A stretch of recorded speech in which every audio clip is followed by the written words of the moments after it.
नमस्कार मंडळी. 2025 आता संपत आलाय आणि आपण परत एकदा अशाच वळणावर उभे आहोत, जिथे आपण स्वतःला एक वचन देतो की यावर्षी मी नक्की बदलेन. दरवर्षी 1 जानेवारीला जिममध्ये जाणाऱ्यांची गर्दी खूप असते, तुम्हाला माहीतच आहे, आणि 15 जानेवारीपर्यंत ती गर्दी ओसरते सुद्धा. तुम्ही कधी विचार केलाय का असं का बरं होत असेल? का आपले हेल्थ गोल्स फक्त जानेवारी एंड पर्यंतच टिकतात? कारण आपण फक्त वजन कमी करणे किंवा 6 पॅक ॲब यालाच आरोग्य समजतो. पण मित्रहो, आयुर्वेद हे सांगतं समदोष सम अग्निश्च समधातु मलक्रियाः प्रसन्न आत्मेंद्रिय मनः स्वस्थ इत्यभिधीयते. म्हणजेच आरोग्य हे फक्त शरीराचं नसतं, तर मन, आत्मा आणि इंद्रिय हे जेव्हा प्रसन्न असतात तेव्हाच त्याला खऱ्या अर्थाने आपण स्वास्थ्य म्हणू शकतो. आज आपण 2026 साठी काहीतरी वेगळं करणार आहोत. आज आपण फक्त वजन नाहीये तर आयुष्य बदलायचं नियोजन करणार आहोत. तर मी तुम्हाला एक 5 पिलर्स सांगणार आहे: फिजिकल, मेंटल, सोशल, फायनान्शियल आणि स्पिरिच्युअल. जर तुम्ही हा व्हिडिओ शेवटपर्यंत पाहिलात आणि यातल्या गोष्टी जर तुम्ही डायरीमध्ये लिहून घेतल्यात तर 2026 हे वर्ष तुमच्या आयुष्यातलं सर्वात निरोगी वर्ष ठरेल याची मला खात्री आहे. चला तर मग सुरू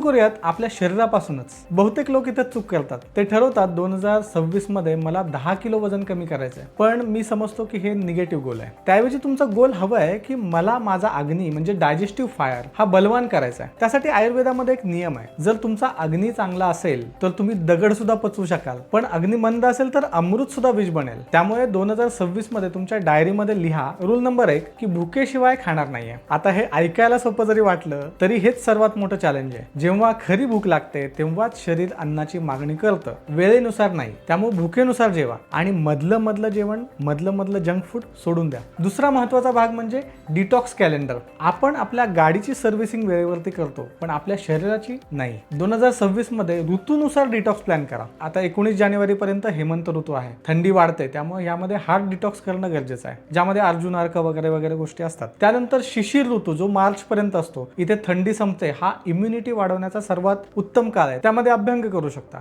वसंत ऋतू ज्यावेळेला येईल तेव्हा नवीन वर्षाची सुरुवात होते, म्हणजे मार्च एप्रिलचा हा टाइम. त्यामध्ये कफ वाढतो, त्यामुळे लंग्स आणि रेस्पिरेटरी डिटॉक्स तिथं केले गेले पाहिजेत. ग्रीष्म ऋतूत म्हणजे साधारणतः मे ते ऑगस्ट या दरम्यान, यामध्ये अधिक मास आहे त्यामुळे एक्स्ट्रा एक मंथ आहे, यावेळी संधिवातासाठी आणि त्वचेसाठी डिटॉक्स करू शकता. वर्षा ऋतू हा पावसाळ्यात म्हणजे साधारणतः जुलै ते ऑगस्टच्या दरम्यान येतो, यावेळेला वात वाढतो, तेव्हा गट डिटॉक्स तुम्ही करू शकता. शरद ऋतू म्हणजे साधारणतः सप्टेंबर ऑक्टोबरचा टाइम, ज्यावेळेला पित्त वाढतं तेव्हा लिव्हर डिटॉक्स, ब्लड डिटॉक्स हे करू शकता. यावेळेला विरेचन सुद्धा सर्वोत्तम पर्याय आहे. किंवा किमान आठवड्यातनं 1 दिवस उपवास करा. उपवास म्हणजे साबुदाणा खिचडी नाहीये, तर फक्त गरम पाणी किंवा मुगाच्या कडण्यावरती राहणे याला उपवास म्हणतात. यालाच शरीराचा रिसेट बटन दाबणे म्हणू शकतो. आता दुसरा पिलर आहे तो म्हणजे मानसिक आरोग्याच्या. आजच्या काळात सर्वात मोठा रोग कॅन्सर किंवा हार्ट अटॅक नाहीये, तर स्ट्रेस, डिप्रेशन, एन्झायटी, फिअर यासारख्या अनेक गोष्टी आहेत. आपण शरीराने 2026 मध्ये आहोत, पण मनाने अजून सुद्धा 2025च्या जुन्या आठवणीत किंवा भविष्याच्या चिंतेत अडकलो आहोत. यासाठी आयुर्वेदामध्ये सत्वावजय चिकित्सा ही सांगितलेली आहे, म्हणजे मनावरती ताबा मिळवणे. 2026 साठी एक सोपा नियम आहे: डिजिटल सनसेट. जसा सूर्य मावळतो तसा तुमचा स्क्रीन टाइम सुद्धा मावळला पाहिजे. रात्री झोपण्यापूर्वी 1 तास मोबाईलला स्पर्शच करायचा नाही अजिबात. या वेळेत काय बरं करायचं? लो स्टिम्युलेटिव्ह ऍक्टिव्हिटी असतील, मग त्यामध्ये काय पुस्तक वाचणे असेल, छंद जोपासणं असेल, म्युझिक असेल, किंवा अगदीच करायचं म्हटलं तर स्वतःच्या पायांना तिळाच्या तेलानं मसाज करा, देशी गाईच्या तुपानं मालिश करा, म्हणजे त्याला पादाभ्यंग म्हणतो. यामुळे डोळ्यांना आणि मेंदूला एकदम शांतता मिळते आणि गाढ झोप लागते. तसेच रोज फक्त 10 मिनिट प्राणायाम करा. अनुलोम विलोम चालेल, भ्रामरी चालेल, किंवा अगदी हे नाही जमलं तर दीर्घ श्वासोश्वास जरी घेतलं तरी चालेल. कारण जेव्हा तुम्ही श्वासावरती लक्ष देता तेव्हा तुमचे विचार हे आपोआप थांबतात आणि हाच खरा तुमचा स्वतःबरोबरचा वेळ आहे. लक्षात ठेवा, एक शांत मन हेच निरोगी शरीराचं घर आहे. तिसरा पिलर म्हणजे सोशल हेल्थ, रिलेशन्स. तुम्ही म्हणाल डॉक्टर याचा आरोग्याशी काय बरं संबंध आहे? खूप मोठा संबंध आहे. आयुर्वेद म्हणतं आहार जेवढा महत्वाचा तेवढाच विहार आणि सहवास सुद्धा महत्वाचा आहे. तुम्ही काय खाता याच्यापेक्षा तुम्ही कोणासोबत आणि कशा मनस्थितीत खाता हे सगळ्यात जास्त महत्वाचं आहे. त्यामुळे 2026 साठी एक गोल ठेवा: कुटुंबासोबत एक सात्विक जेवण, टीव्ही आणि मोबाईल न बघता आणि जमिनीवरती मांडी घालून कुटुंबासोबत गप्पा मारत जेवणे. हे अन्न फक्त तुमचं पोट नाही भरत तर तुमची नाती सुद्धा मजबूत करत आहे. तसंच अशा लोकांपासून दूर राहा जे तुम्हाला मानसिक त्रास देतात. ते म्हणजे टॉक्सिक पीपल आहेत. जसा आपण आहारातला कचरा बाजूला टाकतो तसाच आयुष्यातला नकारात्मकतेचा कचरा सुद्धा तुम्ही बाहेर टाका. तुम्ही स्वतःचं सुद्धा कॅल्क्युलेशन करा. तुम्ही ज्या कोणत्या 5 लोकांच्या बरोबर जास्त वेळ घालवता त्या सर्वांचा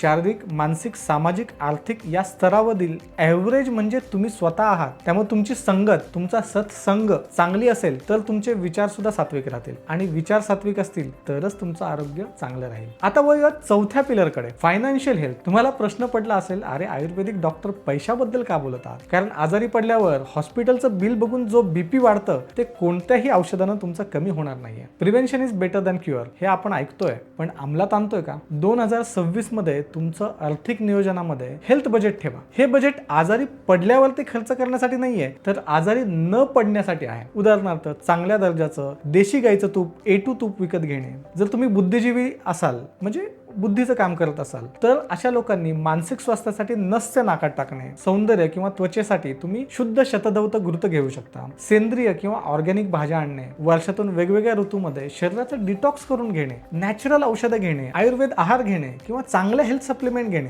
याला खर्च समजू नका. ही तुमची स्वतःवरती केलेली इन्व्हेस्टमेंट आहे, गुंतवणूक आहे. जेव्हा तुम्ही तुमच्या आरोग्यावरती 1 रुपया खर्च करता तेव्हा तुम्ही भविष्यातले हॉस्पिटलचे 100 रुपये वाचवत असता. त्यामुळे इन्शुरन्स काढाच, पण त्याचबरोबर उत्तम आहारासाठी सुद्धा बजेट राखून ठेवा. 5वा आणि शेवटचा पिलर म्हणजे स्पिरिच्युअल हेल्थ. हे म्हणजे पूजा अर्चा हे नाहीये, हे आहे स्वतःशी कनेक्ट होणं. कृतज्ञता, ग्रॅटिट्यूड हा सर्वात मोठा औषध आहे. रोज रात्री झोपताना अशा 3 गोष्टी आठवा ज्याबद्दल तुम्ही आनंदी आहात. हे केल्यामुळे तुमच्या शरीरातील हॅपी हार्मोन्स, सेरोटोनिन, डोपामिन तयार होतात. त्याचबरोबर तुमच्या आयुष्यातलं ध्येय काय आहे, एम काय आहे, तुमचं विजन काय आहे, म्हणजे तुमचा दृष्टिकोन काय आहे, तुमचं मिशन म्हणजे कार्य काय आहे, तुमच्या स्वतःच्या व्हॅल्यूज म्हणजे मूल्य काय आहेत आणि त्या तुम्ही जपता का, हे सर्व तुम्हाला मिळालेत का? या सर्वांचा विचार म्हणजे अध्यात्म हे आहे स्पिरिच्युअल हेल्थ. तर मंडळी, आता वही आणि पेन घ्या आणि 2026 साठी तुमचे 3 गोल्डन रूल्स लिहा. शारीरिकसाठी मी वेळेवर नाही तर भुकेवरती जेवेन आणि ऋतूनुसार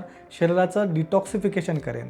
दुसरं म्हणजे मानसिक, मी रोज 10 मिनिटे डिजिटल जगापासून स्वतःसाठी वेळ देईन. आणि तिसरं म्हणजे मी आजारावरती नाही तर आरोग्यावरती पैसे खर्च करेन. आणि हा कागद तुमच्या आरशासमोर किंवा फ्रीजवर लावा, जे तुम्हाला रोज आठवण करून देईल की तुम्हाला कुणासारखे बनायचे नाही तर तुमचं स्वतःचं बेस्ट व्हर्जन बनायचं आहे. 2026 हे वर्ष फक्त कॅलेंडर बदलायचं नाहीये, तर एक दृष्टिकोन बदलायचं वर्ष आहे. तुम्ही एकटे नाहीयेत, गोसत्व परिवार सुद्धा तुमच्या सोबत आहे. आम्ही वर्षभर तुम्हाला ऋतूनुसार मार्गदर्शन करत राहू. जर तुम्हाला हा होलिस्टिक अप्रोच आवडला असेल तर या व्हिडिओला लाईक करा आणि कमेंट मध्ये लिहा, आय एम रेडी फॉर 2026. तुमचा प्रत्येक संकल्प पूर्ण हो आणि तुम्हाला निरोगी आणि दीर्घायुष्य लाभो हीच धन्वंतरी चरणी प्रार्थना. भेटूया पुढच्या व्हिडिओमध्ये. शुभम भवतु.